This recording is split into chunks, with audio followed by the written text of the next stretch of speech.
The world has gone DeepSeek crazy, and you might not have even heard of this company only a week ago, and yet it's appearing on the 10 o'clock news here in the UK, and it's affecting stock prices for many of the leading tech firms. So I'm going to give you in 5 minutes 5 things that you need to know as a business leader about DeepSeek so that you can make your own decisions in how your company handles it. So firstly, who are DeepSeek? Well, they're a Chinese AI vendor. So if you've come across OpenAI and ChatGPT, then they are providing a tool similar to that, but a Chinese company. Now, what has really rattled the stock market is that this is a very small team of only 200 or so people.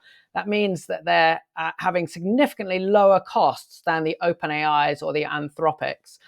They were only founded a few years ago, 2023, and their main mission is about open sourcing everything that they're creating, contributing to the AI community rather than keeping it closed source.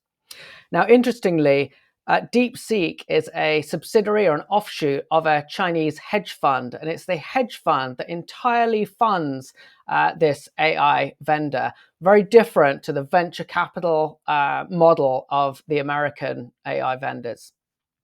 Okay, so that's who they are. Why have they suddenly got so much interest over the last few days? Well, they launched their new reasoning model called DeepSeek R1. A reasoning model helps you with logical questions, with hypothesis, really challenging strategic challenges that your company may have. Now, why it has rattled the stock market is that it's been common belief that it took billions of dollars to train these models. But DeepSeek say they did it for just $5.6 million. And that is to get a result that is as good as some of the leading models that are out there today. So if you can train a model for this amount and you can give it away free, what does that mean for companies like NVIDIA or OpenAI or Anthropic? And that is why we're seeing this big sell-off. So how can you use their models? How do I get access to DeepSeek if that's what I want? Well, you can go to their website, deepseek.com. You can go to the App Store and you can download DeepSeek and you can get that for free and start using it. Secondly, if you're a developer, you might use their API, the application programming interface, and this is where they're monetizing that, and you pay to use that. But of course, you need to be a developer. And then third model, because they are big believers in open source, is that you can actually take that model and you can make it your own, and you can host it either locally or on one of the model hosting platforms. And this is where there's a lot of interest. Oh, this is a great model, but are we sure that we want to trust a Chinese controlled vendor? Well, we can open source it, we can host it ourselves. Now, that may be a route for a company that has got some deep technical expertise and the resources. But I want to bring you back to the reality that just in 1 week, DeepSeek has become the #1 app on the App Store. And that is because your people, your employees are using this tool through the web or through the app free.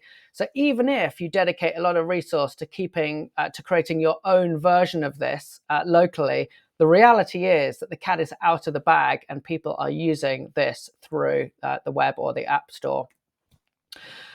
Now, number 3, reasoning with DeepSeek R1. What does reasoning mean? Well, here's a little example. In putting this together, I said I want to create a short 5-slide presentation to help business leaders understand what DeepSeek is, the R1 model, how to use it, unique prompting guidelines for DeepSeek, and any privacy and governance topics. Can you help me draft up the 5 slides talk track? Now, reasoning, you can see here that DeepSeek thought for 31 seconds. And what a lot of people are loving about DeepSeek is this human kind of language as it explains what it has thought through.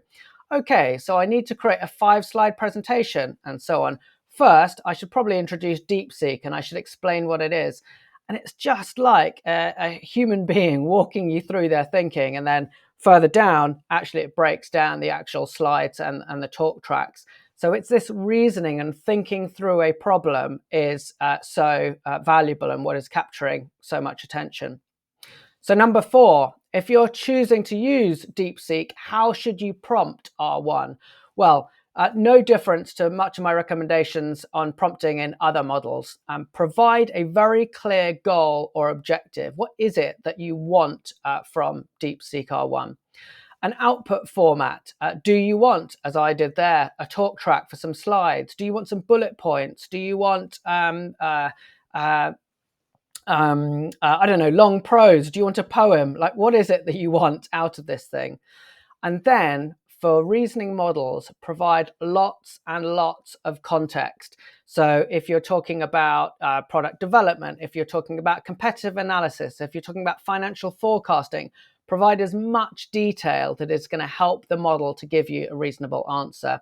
And then finally, if you have them, examples of what a good response would look like and examples of what a bad response would look like. And as I always recommend, write this in a Google Doc or a Word document first, get it to a format where you're happy with that prompt. That could be 2 or 3 pages long before then placing it into the model.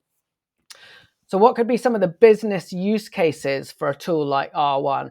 Well, this is where we think about the most challenging topics that you're dealing with at a strategic level for your organization. So strategic decisions, maybe which countries you're going into, which segments, which customer industries. Scenario modeling, so hypotheses and what if we do this, what might our competitors do? Cost benefit analysis. We've got a certain amount of cash on our balance sheet. Do we apply that to acquisitions? Do we apply it to R&D? Do we return it to shareholders? Financial forecasting as we launch new products, go into different markets, and product development, helping you to evaluate different opportunities there. So this is where reasoning is much more than chat. This is really helping you with the most challenging topics of your business. And now number 5, our 5th point, and this is so important when it comes to thinking about DeepSeek, one of the first non-US or at least non-Western models. Go to their privacy and their terms and conditions, and this is from their terms and conditions. On the left, we may, to a minimal extent, use the inputs, that's what you put into the chat, and outputs, that's what it provides back to you, to provide, maintain, operate, develop, or improve the services of the underlying technologies supporting the services. If you refuse to allow us to process that data, you may provide feedback to us through the methods outlined below. What that means is that if you do nothing, the DeepSeek model can be trained and improved based on what you type or upload into it. Now, that is the same as the free or even paid personal plans for OpenAI or Anthropic. That's very standard. But what's different is if we go over onto the right, is the governing law and jurisdiction. These terms shall be governed by the laws of the People's Republic of China in the mainland, which is where DeepSeek is from and where the data is hosted and where the models reside. So at least if you had a challenge with OpenAI or Anthropic or any of the Western models, then you're likely to be operating under a similar legal framework.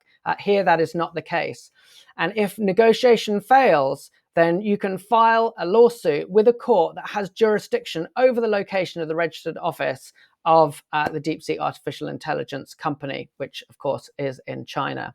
So this is what we need to bear in mind, that when we use DeepSeek or our employees are using it through the app or through the web, then this is what we are signing up to.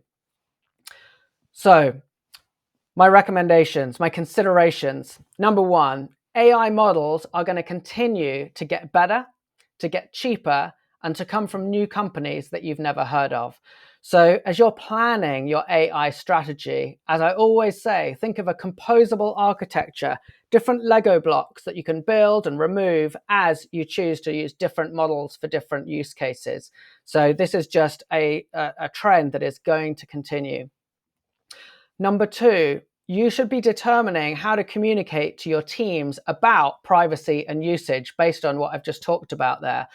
The cat is out of the bag. These products are for free and they are on the web and on the App Store. So your teams are going to be using them. So you want to start thinking about how do you coach them through that.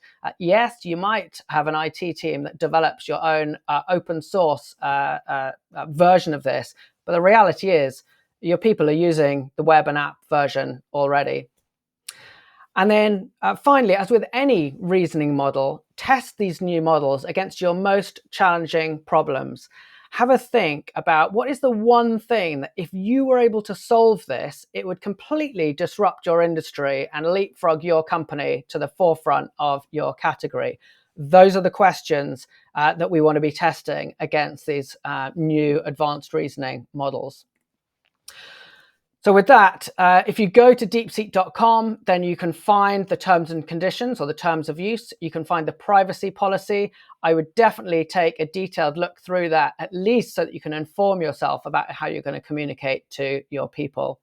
And with that, thank you very much. Hopefully that was about 5 minutes, 5 things to give you a business leaders 101 on DeepSeek.